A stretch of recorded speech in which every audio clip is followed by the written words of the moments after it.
Ladies and gentlemen, welcome to the SBL Podcast, usually hosted by Scott and Ian, but today you got this face. My name is Sharon Renold. I occasionally pop up on the podcast and are over on the YouTube channel. But Ian will be joining us in a second.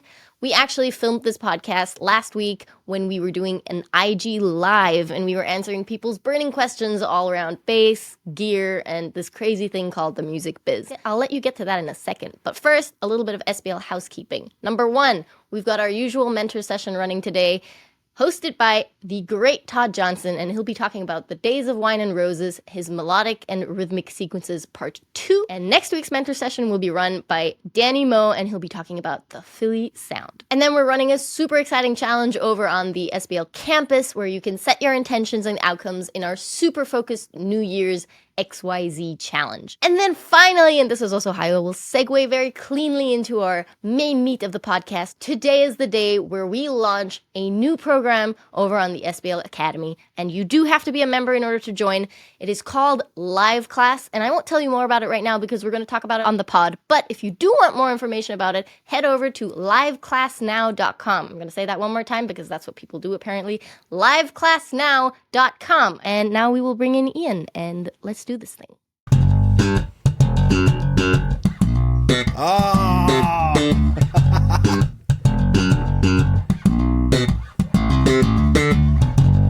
You guys, I just put new strings on this bass, and it's like... Do you ever want to just take like a line and just play it over and over and over and over? Sometimes when I put on new strings too, like just the slap sound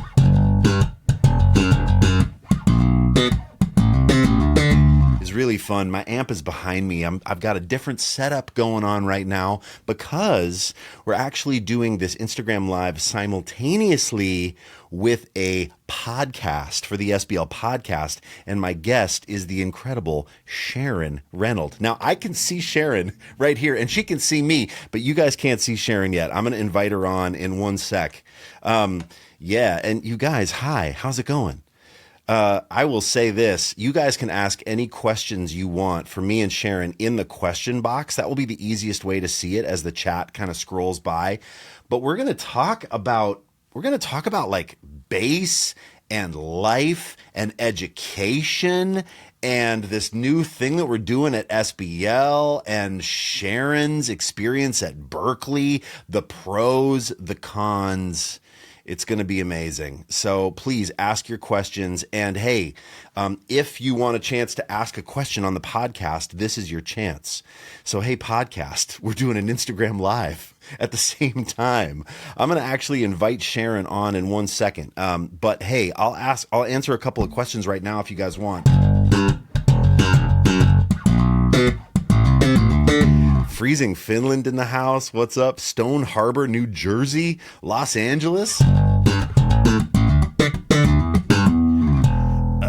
Sometimes the top end of a bass is I think the coolest sounding thing to get a picture of how a bass sounds is like you play it with a technique that reveals the top.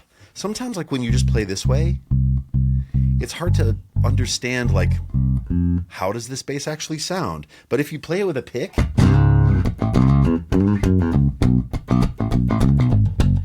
or if you slap it,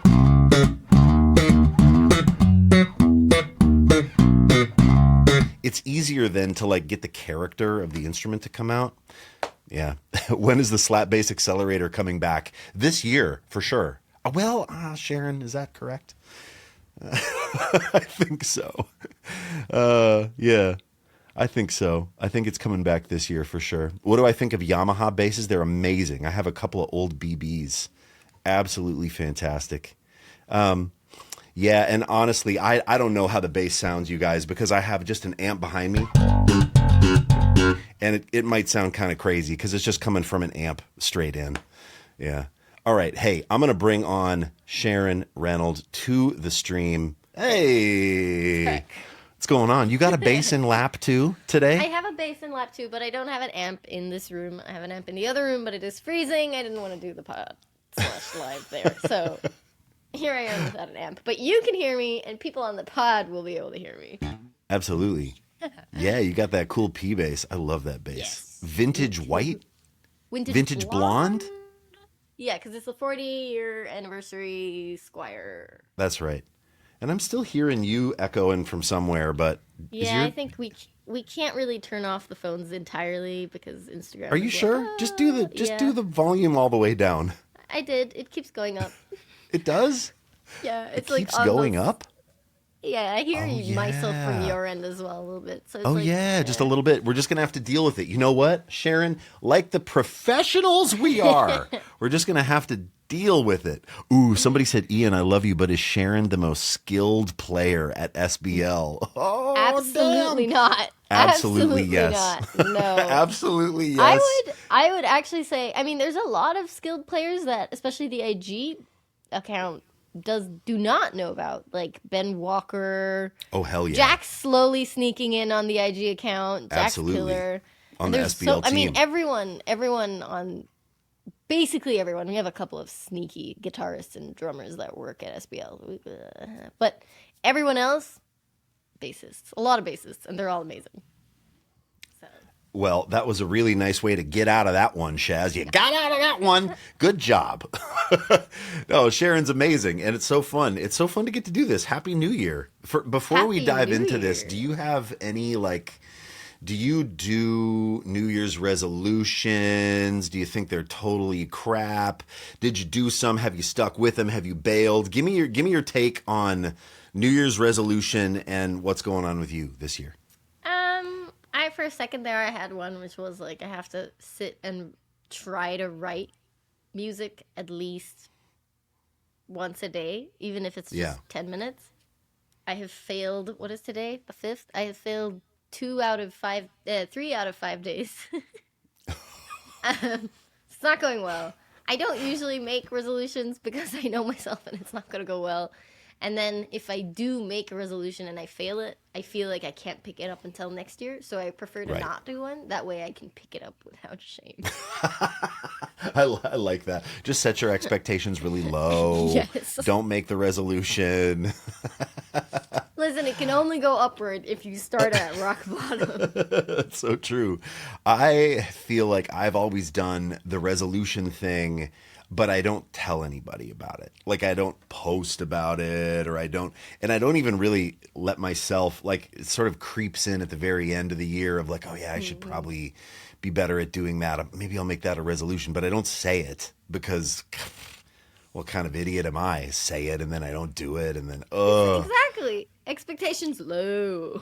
Yeah, expectations low. But okay, but all right, how about this? If you don't have a big New Year's resolution thing going on this year, what do you have? What's a goal? What's a goal for this year? Even a loose goal that you hope to achieve? I have been working on my album for a long time, and this is the year where I work on it for reals. Yeah. So we'll see how it goes. Awesome. Yeah. That's cool. I have an album too cool that I need to do some work on.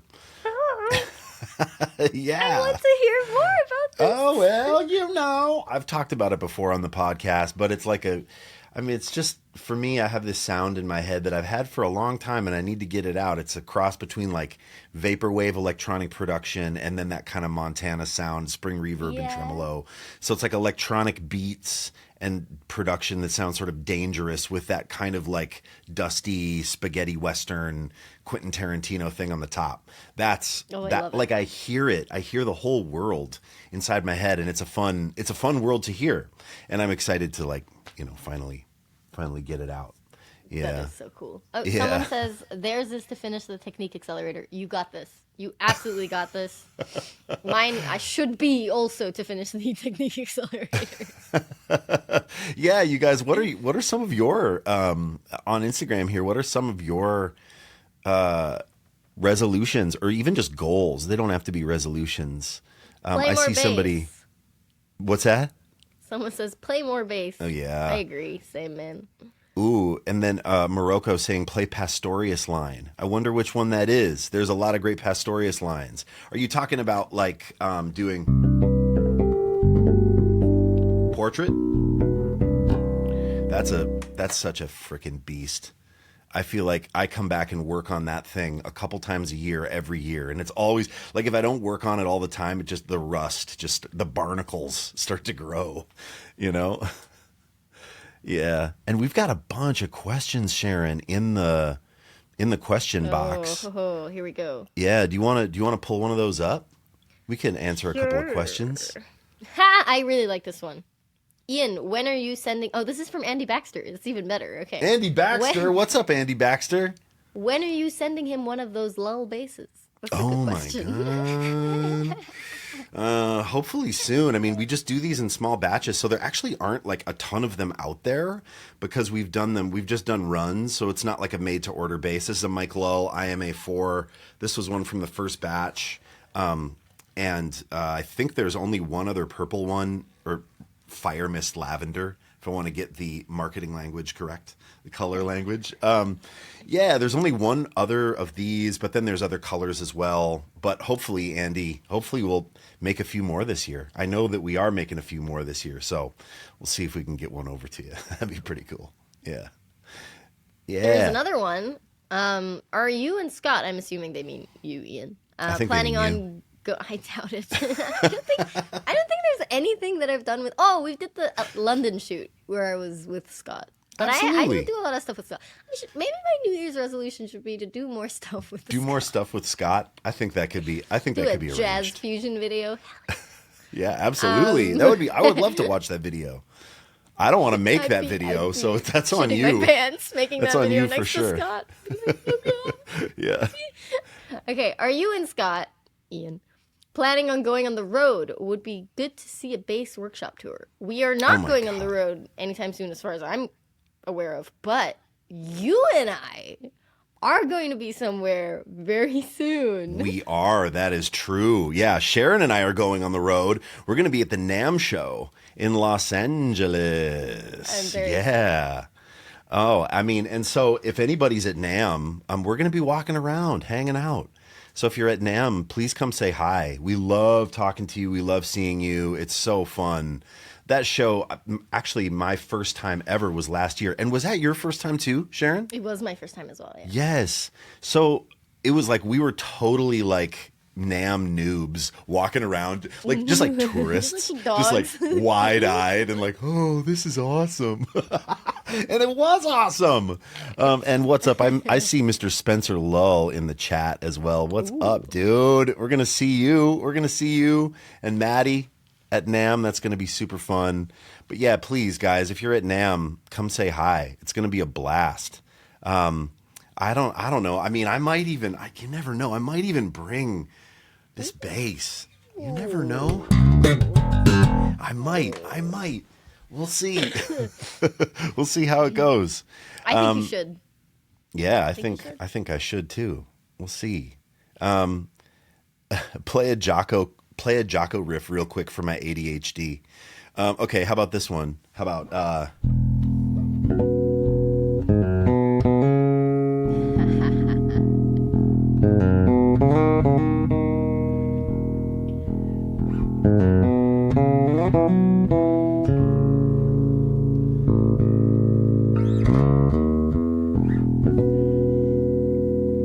really like this bass. Jeez. I really like Jocko too. Any more questions, Shaz? Do we have any more questions? So many questions. I'm sifting through them. Come on, let's do it. Q&A. Bacon or sausages? This has nothing to do with bass. I love it. Bacon or sausages? Bacon or sausages? You answer first. I probably would go... Well, it depends how the bacon is cooked. Oh, are you floppy or crispy? Not super crispy. I like when it's just before crispy. It's a little crispy, but still has the juice. I hate it when it's just dry. Too dry and crunchy. Yeah, horrible. But generally, sausages. I'm a floppy bacon guy. I like floppy bacon. It's my favorite. So I'm not a big crispy bacon fan either. You know what else too? We will cook up a round of bacon and then we'll eat some of it and then we'll put some of it away in the freezer. Not the freezer, the fridge. Just the fridge. We don't freeze it. We just fridge it. And then I even like just cold bacon right out of the fridge. Oh, 100% I agree. Yes. Yes. Delicious. Okay, I love that. What else we got, Shaz? Oh, there's so many questions. So many people are asking about your bass. Where did you buy it? This Do you bass? want to talk about it? Oh, this bass right here? Should we just do another just little quick rundown of this? I will do a quick little rundown of this. This is a Mike Lull bass, IMA4, which is my signature instrument. I didn't call it that last year because I was like, no, it's a collaboration. But I have really, really bonded with this enough to really want to make it like an official thing. So, Spencer, can we make it official? Can this be a signature bass? We do them in small batch runs. It's essentially a combination of a jazz bass and a Thunderbird. So Thunderbird pickups here, jazz bass, full-size jazz bass body. It's super lightweight, solid ash, which is very cool. It has a custom wiring harness, so like high value pots here, a really nice tone control, very simple ebony fingerboard, and this neck is the kind of like a custom profile that we came up with that sort of marries, I think actually, the coolest specs from a T-Bird, a P bass, and a jazz bass. It's slightly wider than a jazz at the nut, but not as wide as a P. It's about the depth of a jazz bass from the late 70s, which I love, and it's a flatter radius. It's a 12-inch radius like a Thunderbird. And then it has this giant oversized reverse headstock, which I love. It's super rock and roll. It's like a little bit, which I think is cool. And then there's and then the whole thing is painted. So like the back of the neck, poly, which is like slippery and feels amazing. I just think it's beautiful. And it's made by Mike Lull, the team at Mike Lull, that they're the absolute best. They're the best. They make the most beautiful, amazing sounding basses. And every time I go back to the wall to pick something else up, I kind of miss this one. So it's crazy. So yeah, that's a story with the Lull. And we've done 2 batches so far. They've sold out really quickly. We're probably going to do at least 2 more this year in 2024. Spencer, I think that's right. If you're still on, I think that's correct. And it's going to be a blast. So they're amazing. And if you want to check one out, I think you can get on a mailing list, either via my Instagram, or if you go to Mike Lull, you can get on that list and be notified. That's the Lull bass. What defines a signature bass? Don't you think a bass called the IMA is kind of signed? Well, okay, I will tell you this. I didn't want to make something with Lull that was that had my signature on it, or that had like a logo of like my hat and glasses, or like, I don't know, there was something, and I didn't want to make the specs too esoteric so that it was just something that was like just for me. I really wanted to make something that was really like that everyone would enjoy or could enjoy and play. And I didn't want, honestly, I didn't want to do something where, I've got the signature on it and someone special orders it and goes, yeah, and when you make mine, can you just scrape off the signature? You know what I'm saying? I don't like signature basses. I don't buy, signature basses. And I wanted to make something that felt more like a collaboration, less like this is Ian's bass. So I think it's for everybody. That said, it is called the IMA4, which are my initials, and then the number 4. But, I digress. Yes, I love it, though, and I'm proud that it's my signature bass. But it also could be a bass for anybody. You played it. You tried to steal it from me. I have played it. What? Me? Stealing a bass? I don't know where we get this notion from. You tried to run out the venue with it. I have video evidence. Man, we never posted that. We need to post this. We need to post it. That's some good content right there. Yeah, we will. We'll post it. So I have a couple of questions from Lydia, our head of content, that we are supposed to talk to about. Yes. Very little sleep here. That we are supposed to talk about today. But did you want to run a couple more questions from IG? No, we'll come back. We'll come back to some IG questions. Great. It's all good. Yeah, we'll be back with some IG questions. Let's take a couple questions from the boss, from Lydia. Yeah. What's up? Yeah. What's up, Lydia? So Lydia's today, stop talking about basses. Lydia is not watching, I think. Okay, got it. Lydia is getting LASIK in this very moment. That's right. That's right. And she won't be able to watch it for another 5 days. So oh my God, that's right. Okay. We can say whatever we want. Okay. She wants us to tell the people of the world, our journey of learning the bass, because we are going to eventually tell you guys about a new program that we're starting at SBL, and it's going to all lead there. But we're going to start with our journeys of learning the bass. Oh my gosh, our journeys. And down in the chat, you guys, if you want to drop in when you started, like, love to know, when did you start to play? Did you have any times where you were really in like a valley, a peak, a valley? Has it been rosy? Has it not been? I mean, we'll dive in and talk about this, but let's let this be a conversation as well with you guys. Oh, I see Daisy Pepper in the chat. What's up? Heyo. Says obsessed with that color. I think she's talking about your bass, Sharon. I doubt it. I doubt it. It's a cool color, but I mean... It is a cool generic, color. I'm not doing like generic. double pinks today, which is kind of odd, but I'm also kind of feeling it. Some double pink action. Oh my God. Well, I can tell you briefly because I think your story is more interesting, and exciting. So I'll get mine out of the way and be brief. I started to play because I was bad at basketball. I was really tall, was bad at basketball, shot at the wrong basket, mortified in front of my friends and family. And I was like, I need to do something. My mom's like, you can't just play video games. I'm like, then I think I want to play the stupid bass. And, because I was like, there was a band, right? And they needed a bass player. And I was like, ugh.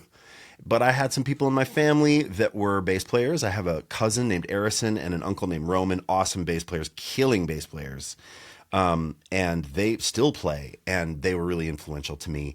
So I started to play. I had a teacher that was really not a great teacher in the beginning. It kind of turned me off to teaching and education, actually. He kicked me out of his class because he thought I was trying to like show him up when I was 13. I was slapping something. I remember he showed me how to play Stu Ham's Black Ice. But he showed me there. But then I discovered that it was in drop D. And I showed him, and I was so excited that I discovered that. You figured that out. Yeah. And I was like 13, and I thought he was going to be really proud of me. And instead, he let his crazy, weird ego get to him. And he was like, oh, you think you're better than me? That kind of thing. Kicked me out. So I had a really odd relationship with teachers. Like I thought that, everybody is just like a weird, like I didn't have very good teacher experience early on, but then I did have a lesson with Brian Bromberg later that changed my life, and some really excellent educators in Minneapolis, Gary Rayner and Terry Burns. Shout out to those guys. I studied upright with them a little bit, but mostly I was self-taught. Mostly I just was in bands, and I started to do the studio musician thing when I was in my mid-20s, and I had a really rocky start. But then kind of got some footing in that world. And I was just absolutely desperate for knowledge on the bass. If I talked to anybody, I wanted to ask them. I wanted to learn the modes. I wanted to do all the things that, like, all the nerdy bass academic things. And I didn't have actually a very good outlet. I mean, and I think about this all the time. I think about if SBL had existed then, just how different my trajectory would have been, and just in terms of like learning jazz vocabulary early, because that's something that I really didn't pick up on until I started to be a teacher myself at a college, a reluctant bass educator, because I wanted to right some wrongs that I wanted to do it a different way. And so I think for me, there was nothing. I grew up in the 90s, and there was really nothing out there other than instructional videos, right? Mm-hmm. And I grew up in Montana. There was no one around, so it felt very like isolated and alone. And that was so strange. So I was desperate for anything like a community of bass players. Are you kidding me? A Sharon Renold on the other side of the lens that I could talk to about bass and life. And like, I was desperate for that stuff. I didn't go to music school. I went to college, but not for music. And, I was in a band, and I was a band guy. It was like band or bust, like we're going to change the world. And then when that, of course, when we didn't change the world, I started to play with other people, but I really had to do a lot of it on my own. And I wish that I had more support in terms of like academic support, guru support, that type of thing, because it was a pretty lonely journey, actually. That's mine in a, that's like long story longer, but that's mine in a nutshell. And I think you're changing the world now. I'm serious. It sounded really cheesy, but I'm serious. I just have a hard time taking a compliment. You're very sweet. You're so nice to me, Sharon. My journey got massively impacted by you. So just from a personal experience, I can say that you're definitely, you don't need the tour bus. You don't need the bands. Do it for yourself. I appreciate that. I mean, your journey was crazy. Your journey started early. My journey is weird. Yeah, but I can't wait. I mean, and we're all still in a journey, right? I mean, we're all still doing this journey, and I'm so thankful to still be on the journey at 45 years old. But how old were you when you started to play, and what did that look like for you? I was 4. I started to play at 4. My parents are musicians. It's not like some weird thing where I just like wanted to do music out of the blue. My parents are musicians. They run a jazz festival in Switzerland called Jazzar, and once a year they would bring in crazy musicians to do this like 3 or 4 shows that they would do a week. And then one year they did a gospel show, and there was this crazy bassist called Keith Vivens. I have not seen him since or heard of him since. I think Keith, if you're out there. Yeah, Keith, if you're out there, please reach out. You are the reason I play bass. I think he's just a bassist in a gospel church in Texas, and that's kind of it. He's not. I don't think he's like a session musician or something. That's like, it's just his passion hobby. And we flew in the entire church. I say that, me, a 4-year-old, flew in the entire church. My parents flew in the whole choir. I don't even remember how many people. It was a lot of people. And that same night we were watching the footage from the show, and this guy was sweating and jumping and just slapping the bass. Yes, and 4-year-old just going me was for like, it. Dad, I want to play that. And I had no idea what it was.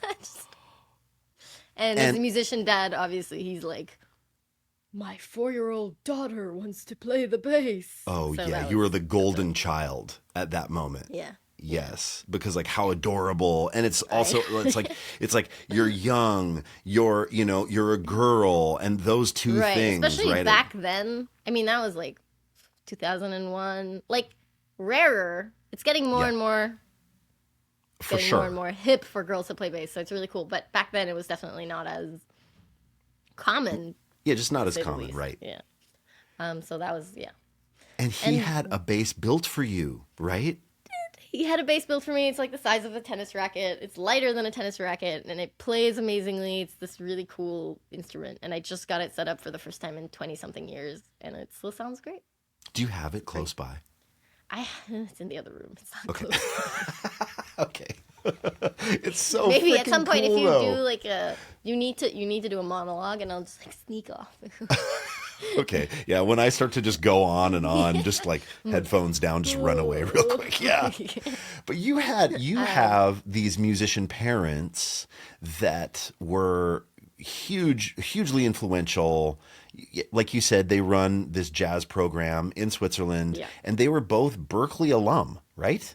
Both Berkeley alum, and the whole family is kind of somehow involved with Berkeley. My aunt runs the Bin School, which is kind of like the sister schools of Berkeley all over the world. She runs the one in Malaysia. My parents obviously have a lot of connections to Berkeley, and the festival was often in cahoots with Berkeley as well.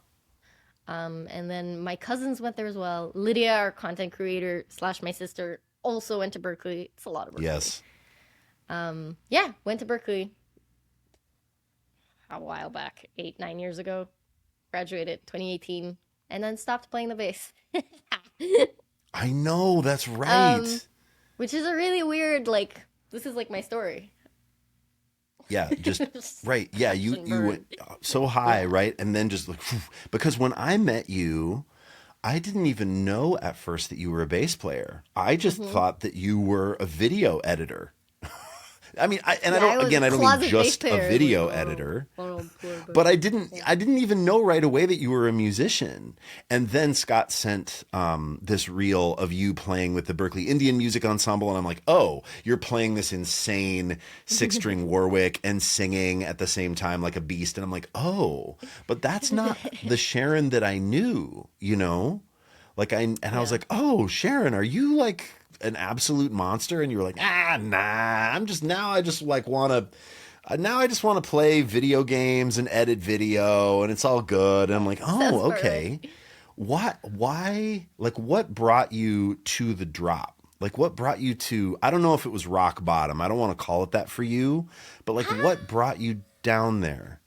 I'd say it was probably the best decision I could have made because I had a weird sort of fatigue of music in general. Like I barely was even listening to music, and it's a weird like place to be in when you hear music and you're like, oh. Yes. It was just heavy. I think doing it that intensely for so long, especially when you're just a little pea, and it's just it was a lot. And then Berkeley obviously wasn't a cakewalk, although I have only good memories from Berkeley, and it was such a good time. I think eventually just doing GB gigs and all sorts of that world, wedding band stuff, it just wasn't kind of what I imagined music to be or what I thought I would want to be doing. Right. And I kind of wanted to just niche off and do my own thing while having something else. But first I wanted to focus on something else. Just take a break. Clean slate. And then there was this idiot who did this video on the Graceland video, like album, and his name is Ian Martin Allison. And I had to edit this video. It was so long and it was just so detailed. And it was amazing. And it literally single-handedly made me want to pick up the bass again. And I was like, serious? I learned every single track while editing that. And then I was like, I think I want to go back to playing the bass. So it's actually 100% due to you and the Graceland video. Yeah. I mean, I feel like you've sort of mentioned that, but I didn't really think that was real. Or I thought like, oh, that's like a nice thing to say. Like, oh, your video got me back into it. Man, that is crazy. I mean, shout out to Bakiti Kumalo. Oh, yeah, absolutely. I mean, he's just an incredible bass player. I remember I studied abroad in Scotland when I was doing, I was in college, but I wasn't studying music, but I took a bass to Scotland. And I remember learning that Graceland album there. It was a big moment for me of like, I wanted to have a project, like a musical project when I was in Scotland, even though I wasn't doing music academically. It's like in my dorm, I'm like, I want to learn like an album kind of start to finish. And it was that one. And because I chose to bring a fretless over to the UK. I was like really in fretless zone. It was 1999. Like it was before you were born. That's insane. Hey, I was born, okay? I might have been 3 or like Okay, all right. Okay. All right, yeah. But I mean, what an amazing album. And also too, like I have to say when I started out at SBL, I was just recording all this footage and sending it away and didn't even really know the people that were editing it. And I remember you doing such an awesome job editing that video. And I was so happy that like it was in good hands. And then you were like, yeah, this made me want to play the bass again. I'm like, that's crazy. But I mean, like after that, did you just dive straight back into it? Are you like... Interesting question. Ever since then, and I think that was like spring 2018. Yeah. 19. No, it would have been 2020 because it was COVID. Or 2021 even. It was kind of a situation of realizing what I was doing, and I think because I grew up in such an intellectual world of music, it was all intellectual. It was all can you play the fastest, and can you play just all like it's the not, craziest it's like stuff. But it's not the funnest side of music because it's very competitive and everyone is kind of like shitting on each other, and it's just, it's a very toxic area of music. And I think for the longest time, even at Berkeley, it was this thing of like having to be at the top of that, which is just exhausting. And I don't think really what I wanted to do is just what I was molded to do. Right. It was And like then, the scene you were in. exactly. And then taking a break made me, I was only listening to like indie singer-songwriter music if I was listening to music, which is completely different than anything I would play. Because anytime I'd get a gig like that, I'd be like, oh, this is so boring. Super immature.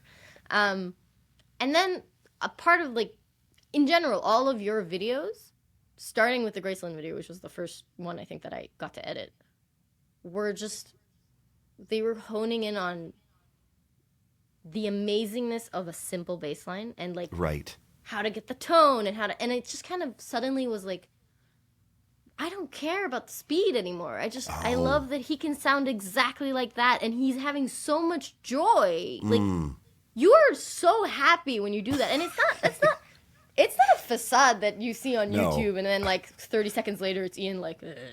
No, you're like genuinely happy about the bass lines that you're playing. And it made me genuinely happy. And people don't realize that because they don't see all of the outtakes and the sneezes and all of that. But, yeah, right.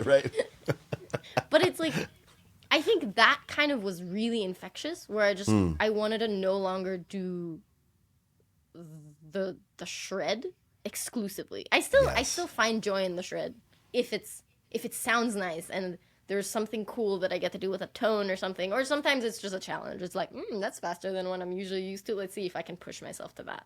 But it's no longer a matter of like competition with someone else. It's just, do I enjoy it? Yes, no. If I don't, not touching it. If I do, let's go.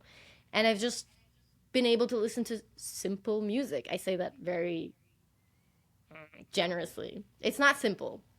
And that's what I learned. I know what you mean. But music that isn't necessarily predicated on its complexity. Right.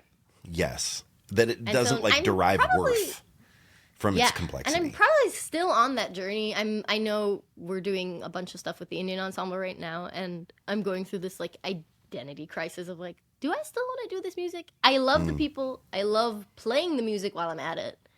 Am I still a world musician, as one would say it? I have the skill for it, but it's not necessarily what I identify as anymore. I really just like making something shine in music. If it's too much, if there's too many things going on, I'm like, oh. That is such a cool, like, so you want to make something shine. Process. That is so cool. I mean, and if you can say that as a bass player, that is our role, to make something else look good or sound good, by our simple playing. That's cool. I will say, though, the crazy thing about you and your playing and your journey is you have all this, like, horsepower under the hood. So, like, you can play a simple bass line, but you have the ability to go, to rev up the engine and, like, dust people. And again, I know that sort of sounds competitive, but it also, you don't even know probably because it's just like, it's part of you, but it gives you all this capacity then to do things and to execute lines and to, like, to maybe sing and play something at the same time, or like things aren't as difficult to you, or you're able to like access stuff quickly because you have all that facility. I think like sometimes I remember when I was teaching at this college, and I would tell my students, oh, it's not about chops. It's not about chops. And we're just going to play slowly with the metronome. And we're just going to do, and I would try to build these like really tasteful bass players. But where I failed in that is I didn't challenge them enough, honestly. And so then there'd be something that would come across their zone that they had to play something difficult, and they couldn't. Because I was like, no, don't do that. I was like, it's not about chops. It's about the perfect placement of each note, which I do think that's true. But also you do have to have some facility. You have to have worked on the Dream Theater tunes, the Jocko tunes, the conical rhythms that you were killing me with when we were walking around at NAMM. Yeah. Like that stuff is important, and it's cool to have a community too of people that are pushing you, even though the Berkeley thing may have felt sort of toxic. I bet like it absolutely turned you into this monster, you know? Oh, And 100%. And I mean, it very much depends on obviously where you go and yeah, who you choose to like spend time with. And then honestly, 90% of it is your own perception. of Most course. people might not even be that competitive. Yeah. So Yeah. it's just a growth thing. But it's funny that you would say that it's about the community. And A little seg. what an interesting segue there that you laid out. Well, yeah, it is about the community, isn't it? And I mean, before we even move on to that, let me just say this. You guys have taken this seriously, which is so cool in the comments. Like, I just want to read a couple of these. The Real Thumper says, started playing in 2001, basically self-taught for the first few years, then got formal lessons, learning modes and scales. Past couple years, been working more on technique. Awesome. Marshall 101 saying, I started playing 25 years ago, still procrastinate on it. I do too. Like that, don't beat yourself up on that. And then Bryant Harding says, started 2 years ago, been in a valley with wrist injury, but hoping to get back to it soon. Man. And Yeah, I'm feel like, that. so crazy. I've had carpal tunnel-y things and chiropractic stuff. Obviously, Scott deals with focal dystonia, so best to you, Bryant. Maybe just one more here. Savo1 says, started playing this past year, couple years of mandolin beforehand, so progress was greatly expedited. It's awesome. Oh, and this is so cool too. Got Pocket says, started at 36 years old. That's so awesome. Now 48, but don't feel like it. Don't feel 48. I resonate with that. I'm 45 and I feel, this is like an old guy thing to say, but it's like, I feel like a kid, but it's really true. You do, playing currently in a very busy cover band and super happy with it. Loving the bass journey. It's freaking awesome. That's awesome. You guys, this is so cool to see. Thank you so much for doing that in the comments. And yeah, and Shaz, you were about to talk to us about something new, something community, something amazing. I think, right? Coming up at SBL. I think so. Well, Yeah. I'm not sure. I'm the one who should be introducing this, but Okay. Well, I can introduce it. I appreciate the push. You guys, this month, middle of January, we're launching a brand new program. It's called Live Class. And so many of you on the podcast submitted names for it, and thank you. We loved, Scott and I were like, oh, SBL Interactive, we're going to call it that. But we ended up calling it Live Class because that's exactly what it is. We wanted to tell people exactly what this program was. And it's crazy. It was born of Scott having, a similar journey to mine, that I talked about, this sort of isolation and loneliness of learning in the 90s by yourself. And maybe you're taking a private lesson or two, but there's not a community around. And unless you go to music school, you don't have that group of peers around you. So if you don't go to Berkeley or you don't go to Texas like Michael League did, it can be really lonely. And still that can be the case, even with the internet. I mean, the internet's amazing, and that we get to be on here and talking to you guys, it's incredible, but still, like, actually learning can be sort of isolating. And so Scott was really influenced by this in-person jazz school that he saw that had all of these amazing sort of seminars that you could go to on a weekly basis. And they were, technique oriented or rock or gospel or funk, all these different things you could go and do. And then he thought, ever since then, he was like, man, how would you build something like that online? And we've done it. We've totally done it. I mean, and it's like daunting to think how fast it's coming up, but it's going to be amazing. It's called SBL Live Class, and it is, or Live Class. Maybe you put the emphasis on live instead of class. How do you say it, Shaz? You say Live Class or Live Class? Live Class. Live Class. Yeah. Okay, yeah. I digress. But basically, there's going to be streams 3 times a day, 6 days a week.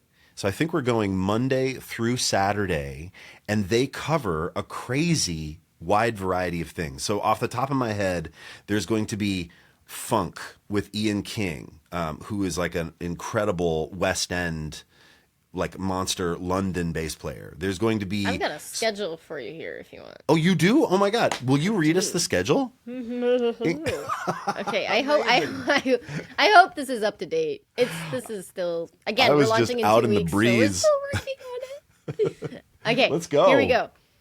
Monday, funk class with Ian King. And then bass basics. Why aren't we just calling it basics with 2 S? Yeah, well, we might. We need to gain a sense of humor here, man. Yeah, okay. Sorry, digressing. Basics, aka basics, with the great Ian Allison, which some of you might know from the Blueprint program. He is one of our tutors there. Really cool. Then another one with Ian Allison, baseline creation. That might be something where you might see me peek my head in occasionally. Amazing. I'm You actually gonna really step into that too, Sharon? That would be so awesome. Yeah. Good. Tuesday, listening club with Ian King, modern jazz with the great Gary Willis, and then this one I'm more than excited about. I think it looks like I'll just be there for every 5 p.m. slot, I think. Yes. Gospel Hour with the great Travis Dykes. Travis Dykes doing gospel and CCM, you guys. This is actually a first for SBL of really like acknowledging the CCM side of like worship bass playing.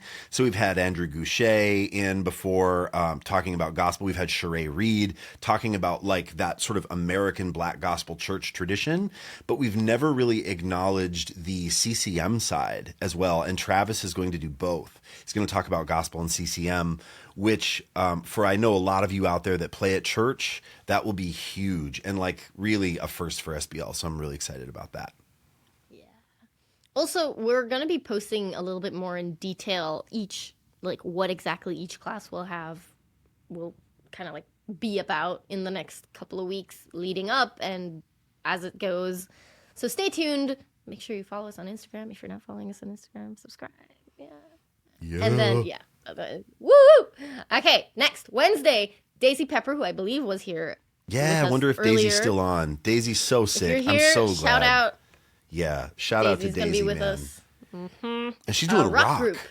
Yeah. It's gonna be cool. It's going to be really good. And it's something that she's so passionate about. Like, check out Daisy's page, follow her on Insta. Like, she's playing rock tunes, and she has like a huge love for bands like Muse and the Deftones, and then classic rock too, Zeppelin, and she's absolutely into it. And for me, that was like, it was somebody that I was really hoping that we could get because I am such a fan. Like, I'm such a fan of you, Daisy, if you're here or if you're here. I'm like multiple screens and camera lenses. But also, she's out there gigging. You know, she's doing it. She's not only making content or only instructing. She's out on the road and playing gigs all the time. So she's just going to come with a ferocious amount of perspective and passion when it comes to rock music. And again, that's something too that we haven't had a ton of at SBL. So I'm thrilled about that. Anyway, sorry, Shaz. Keep going. Oh no, this is great. Please, I think you have a lot more information on these than I do, so this is great. Next up, Ian, it looks like you're gonna have heavy Wednesdays coming up for you this year. Yep.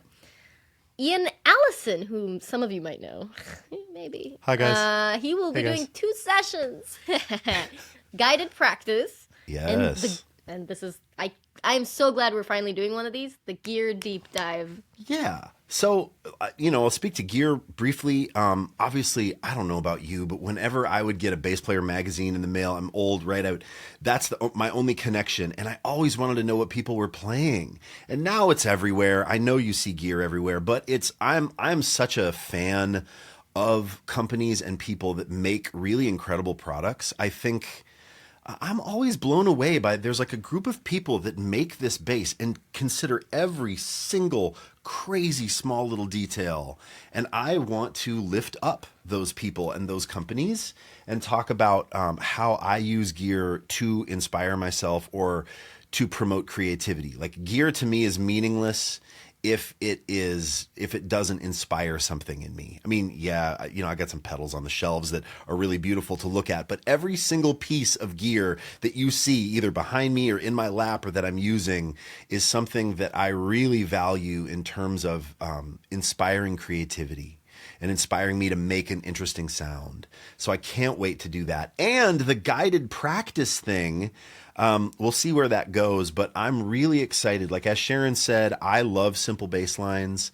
I really like this back to basics thing. So I'm going to do a 45-minute class where I'm going to spread it out into 3 15-minute sections. We're going to focus on timekeeping. We're going to focus on some simple theoretical exercise for the second 15. The last 15, we're going to figure out how to combine those things. And so guys, on live class, the idea is it won't be a huge group of people. It's not going to be 1,000 people on a class, right? It'll probably be somewhere between 10 and 30 people on a class.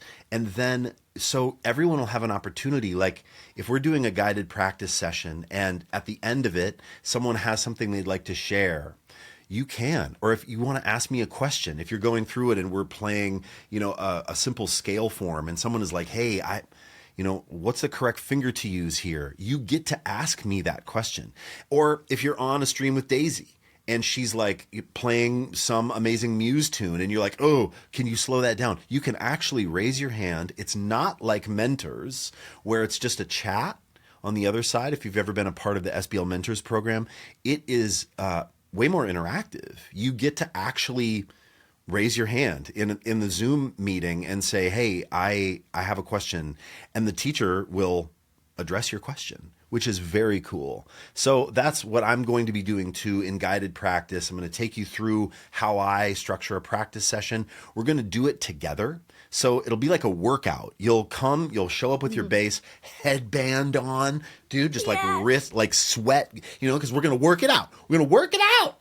And I'm going to take you through a practice regimen. By the end of 45 minutes, are you kidding me? You will have done the work. I wonder if anyone on this stream has actually ever really done a 45-minute practice session that is very organized, condensed, and I'm going to say organized again. But I feel like whenever I know, right? When I pick up my bass, I'm always like, I'm just playing crap that, I'm just goofing around. And I've had some really, really great people in my life that have taken me through incredible practice sessions. One of those people is Andres Rotmistrovsky, who we'd love to get on live class as well. Andres Rot, shout out to you. Buenos Aires, Argentina, incredible bass player.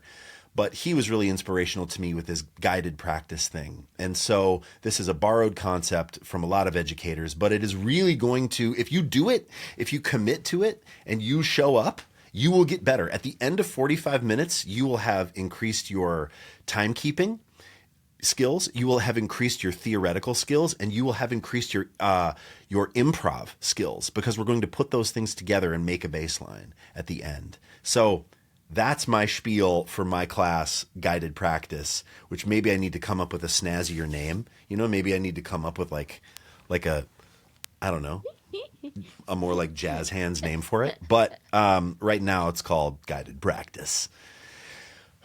Sorry, Sharon. What about Thursday? What's going on Thursday?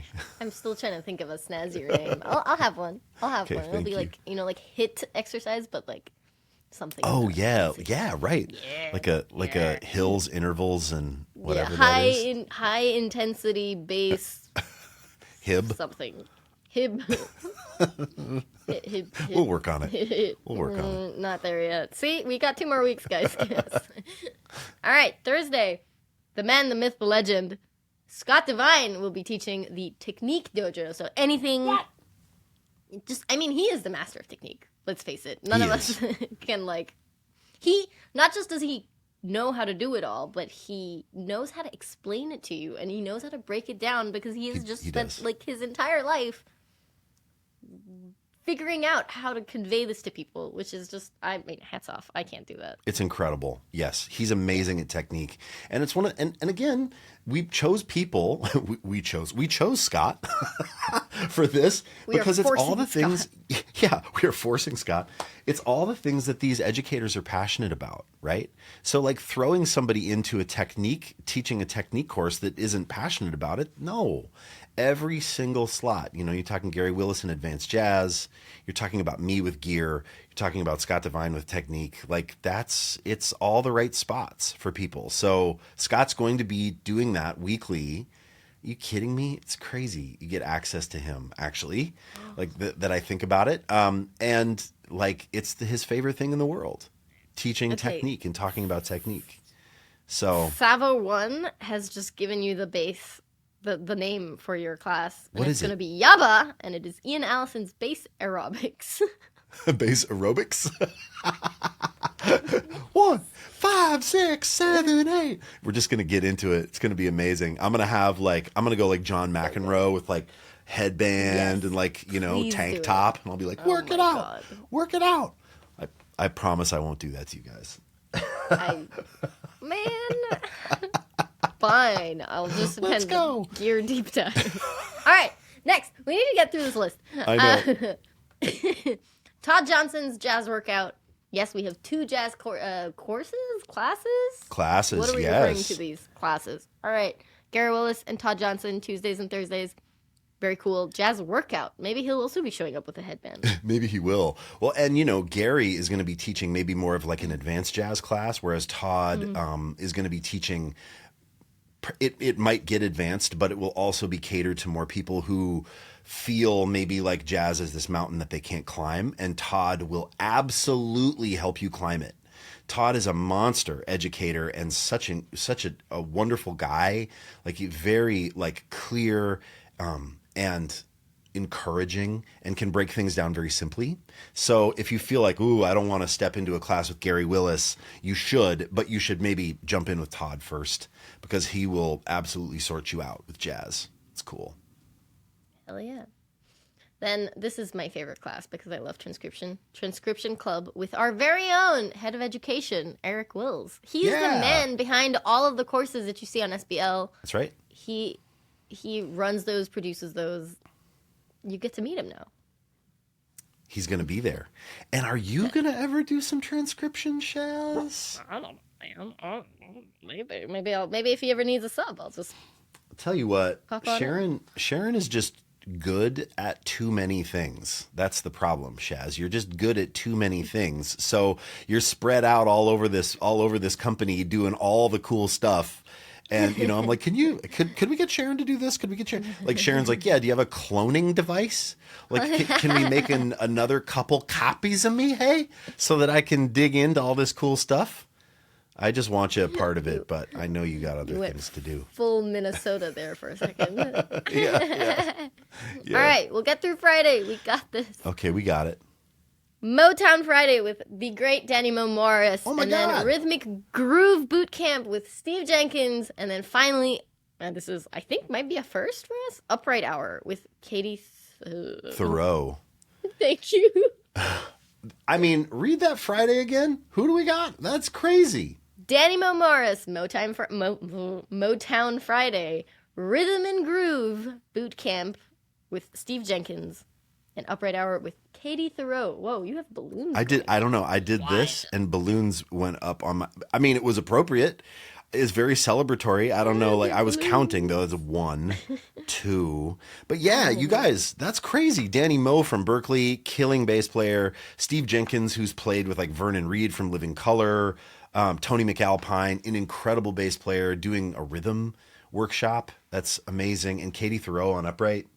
Wild. That's an amazing Friday. Wild. I want to be there for all of that, actually. I need to dust off the Upright. So, Ian, hearing this, knowing about this, how does this compare to your journey? This is what I dreamed of. This is actually an impossible... This is actually... something that I didn't even dream of because I didn't think it was possible. You know what I mean? Like when I was coming up playing the bass, the internet was still a fad. Actually, when I started to play bass, there was no internet, old guy stuff, right? But then when it came out, it was like, this is dumb. Email, like stupid. Like no one is ever going to take email seriously. So I couldn't have even conceived of something like this. I thought that this was going to be a, like I couldn't even imagine. It was like going to a different planet, like studying with some of my favorite educators and players and people in the world, like from my house. No, it's not possible. So compared to my journey, this is an incredible opportunity. I guess I would say that. It's of course amazing to be in person with someone studying, but the next best thing is to be across glass from them and being able to ask them questions, being able to say like this. And that's something, like the mentors streams, I love doing the A to Z of greatest basslines. That's still going to continue. But the problem with just the straight mentors program is there's no interaction outside of every 15 minutes. I'm going to try to go through the chat. Right. And the thing about live class is it's happening 3 times a day for every week. And then it is, you're able to interact and you're showing the teacher that you're there with your instrument, right? And so, man, I mean, it's wildly different than my journey for sure. What about yours? Like, how does it differ? How do you think it's going to differ to the Berkeley in-person experience? I think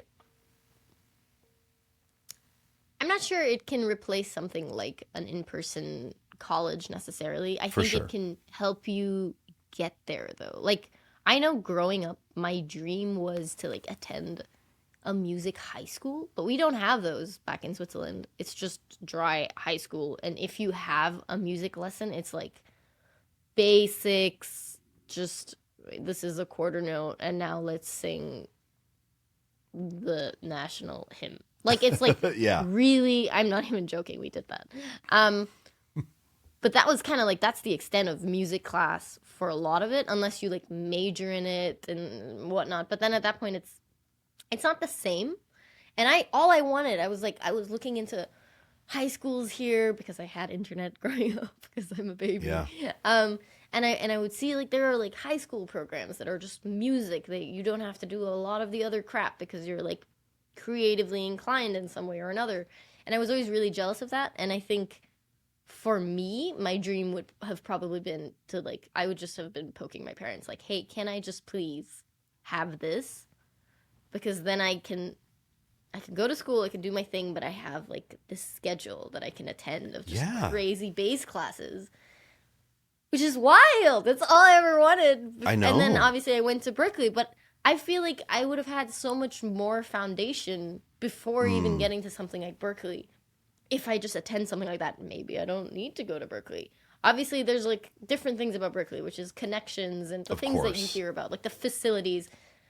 Nothing can replace an in-person stuff. It's just like a COVID live stream versus going to a live show. Like there's just a different energy that you get from that. But man, I know. I would have forced my parents to do this. I would have been like, listen. Well, and I mean, even, like you're talking about it from this perspective of like getting skills together to do an audition. And there are so many ways that it could help you. Like for me, at this point in my life, like if I weren't a part of it, I would want to join it because I would want to know what Travis Dykes had to say about CCM and gospel. Or I would want to, oh my God, get to spend an hour with Danny Moe every week and not be at Berkeley. I mean, you can pay the Berkeley tuition to spend an hour a week with Danny Moe. You can do that. And you can go through that process, or you can do it with SBL. Like that's pretty heavy. Gary Willis I was a huge Tribal Tech fan in high school. And so to like be able to study with Gary once a week, that's crazy. Yeah. So yeah, it's amazing. Also, I've got to say too, if you have a job and you're like, oh, well, I can't go to this, like they're archived. So if you have just like anything, like any on-demand service, like Netflix or something, all of these classes are going to be archived. Or if you've ever done a thing like Peloton, which is, I will say my Peloton bike is mighty dusty at the moment. Got to get back on it. That's part of the old New Year's resolution that I haven't spoken about. But all those rides, for instance, like an exercise class, all those rides happen live, but then are archived. So if you want to go back, if you're like, oh, I missed Muse Week with Daisy, I want to go back and do that. Or if you're like, oh, I really wanted to see when Ian was working through the modes in his guided practice session, you can go back and find that. Or any of them, they're all going to be archived. So it's going to be an outrageous amount of content. Outrageous. And there's just going to be something happening every single day like of the week, except Sundays, right? We're going to take Sundays off. I think we're taking Sundays off. Are we doing Saturdays, Shaz? Let me go see. It's at least Monday through Friday. We get weekends. All right. Weekends you're out there gigging. Weekends you're hanging out with your family. Weekends you're taking your dog to the dog park. I don't know what you're doing on the weekends, but live class Monday through Friday, or on the weekends you're going back to the archive and checking out, and you're doing Funk Friday with Ian King, right? And you're doing like rhythm workshop with Steve Jenkins, maybe on the weekends if you didn't catch it during the week. But I'm pumped about it. I'm like nervous about it because it's such a big thing that's coming, but I'm really excited about it too. I'm really excited. SBL live class coming up. Someone is asking about the timings. We do have, I'm seeing tentative timings on this non-released schedule. I'm a little wary about saying them because A, I don't know what time zone they're in, and B, I don't know whether that's actually set in stone. But I can do a quick rundown if people want. Sure. The first class, so it's 10 a.m. funk class with Ian King. But what Monday, time zone is that in? Oh, we don't know. Okay. That's the thing. I don't really know. It also says sample schedule. So take this with a grain of salt, but so that you have sort of kind of a ballpark. Usually the morning sessions will be either 10 a.m. or 11 a.m. in whatever time zone this is supposed to be. I'm guessing UK? Right. Okay. Yep. And then the afternoon slot is, I guess, always 1 p.m. And then the evening slot will be 5 p.m. or 4 p.m. Depending on the day. And that probably is GMT or UK time, because I don't think I'm ever teaching the first slot. Right. Because it would be so dang early. But we've taken into account, don't worry, we've taken into account time zones, and we've tried to put this stuff like for the world spread out as best we can to access all the time zones. So yeah, that's something that we've really strived to do. Shaz, do we want to take a couple more questions and then let these good people move on with their day? Let's do it. Okay. A lot of IMA 5 questions here. Oh, yeah. Up. You never know. IMA 5, you never know. Wouldn't that be cool? And Spencer is asking, how are we so cool? It's because we know you, Spencer. You make us cool. That's true. That is 100% true. Someone's asking, what's your favorite Warwick bass? 6-string thump all the way. But yeah, you got one, and it is my Desert Island bass. Yeah, you've got a 90s Warwick thumb, right? Incredible. Yeah. Yep. Incredible. Yeah. Okay. Someone is asking here, how do I get into live practice, live class? Jer Pratt, yeah, I guess we haven't talked about that yet. We're just giving you a little teaser. When's all that information coming, Shaz? I assume it's the day it launches, which I think is the 16th. I hope Lydia. Of January. Yeah. Of January, 16th, 15th. It's mid-January. I think it's a Monday. Don't have a calendar open. I did not prepare myself for this question. Do you know off the top of your head what it's going to cost?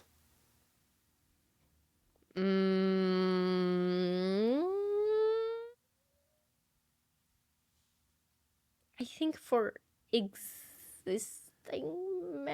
Lydia says Jan 15th. Great, Lydia's here. Thank you, Lydia. Lydia, do you know how much it... Oh, she says it depends. Okay, it depends. I guess existing members probably have a price, and then if you're a founding member, there is a certain price.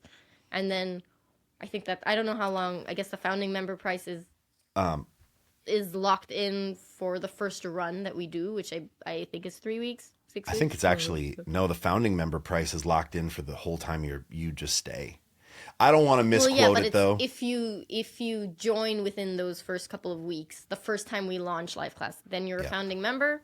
Whether you're a member or whether you're taking it, whether you're joining the academy, straight, flat, new, whatever the words are, then you're a founding member, and then it's cheaper. But once that like initial first run is over, the whole thing will go up a little bit.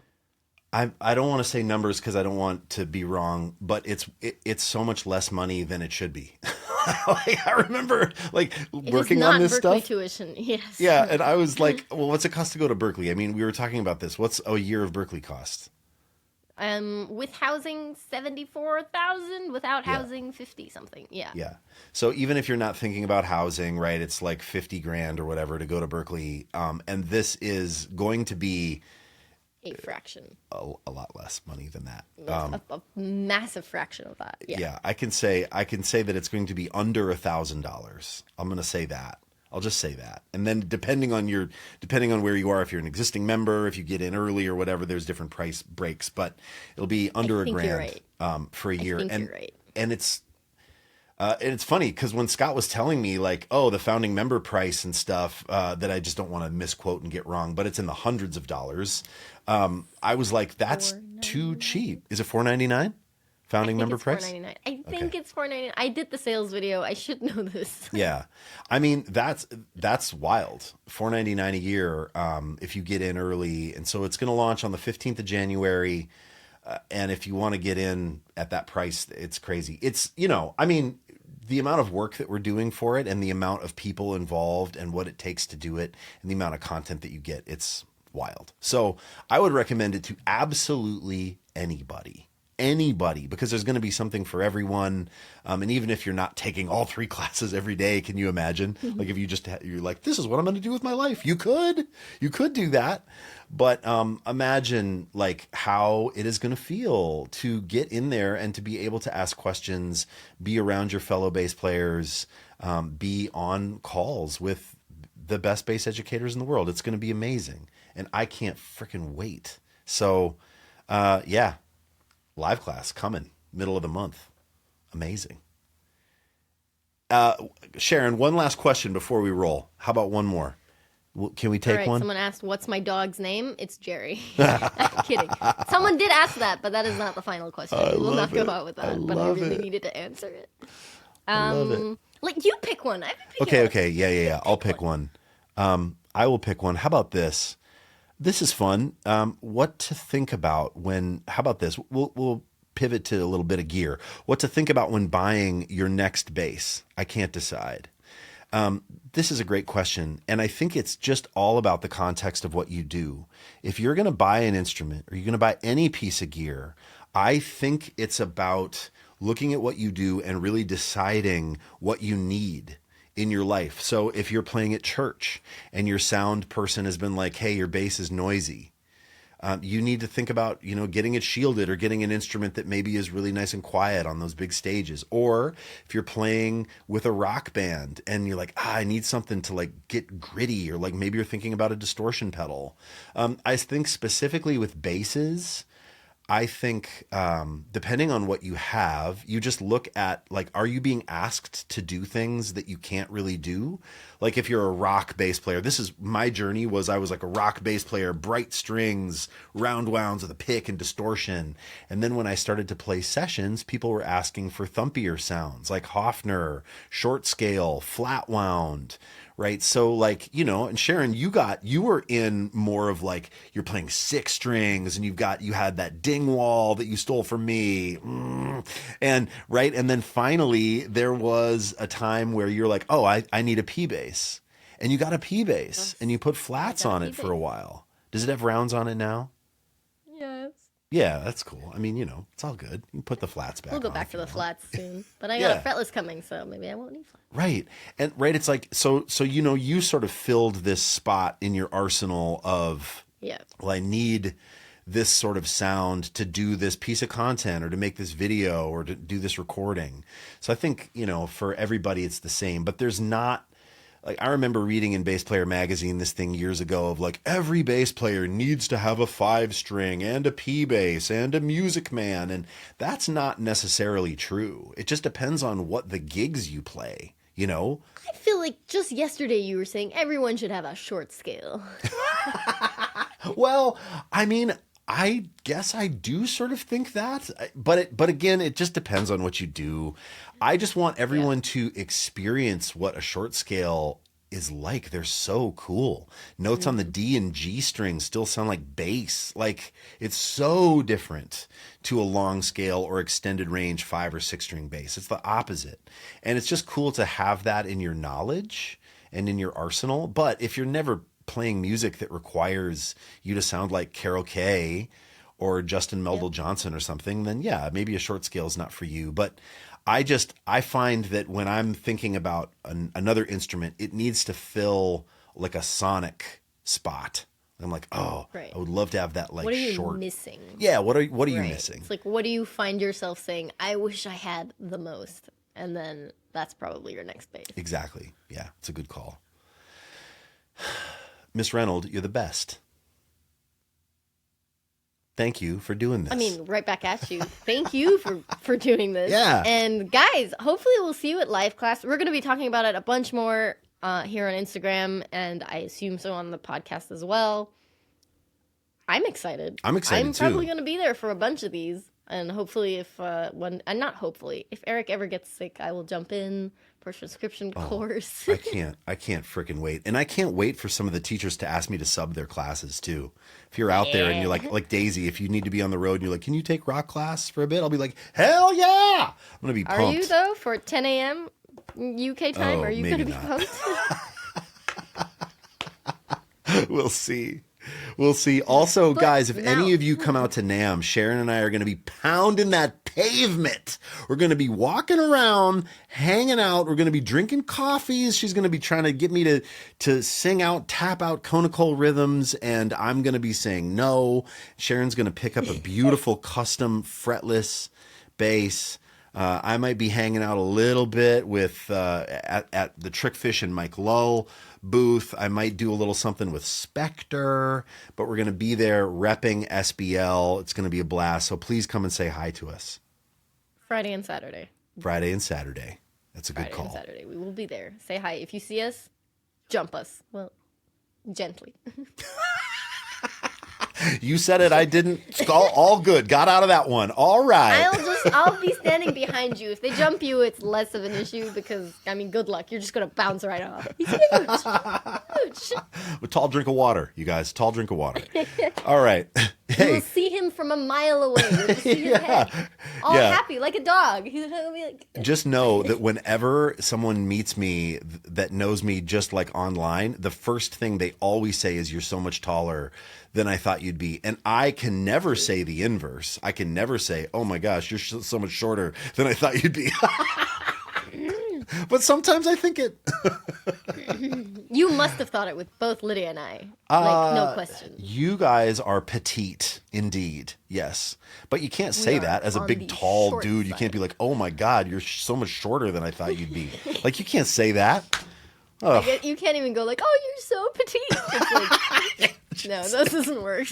But it works the other way. Everybody's like, you're a mountain. I'm like, all right, guys, come on, go easy. All right. All right, everybody, this has been fun. We're going to see you very soon at NAMM, SBL live class coming middle of January. Can't wait. Talk to you soon. Thanks for hanging. Thanks for listening. Bye. Toodles.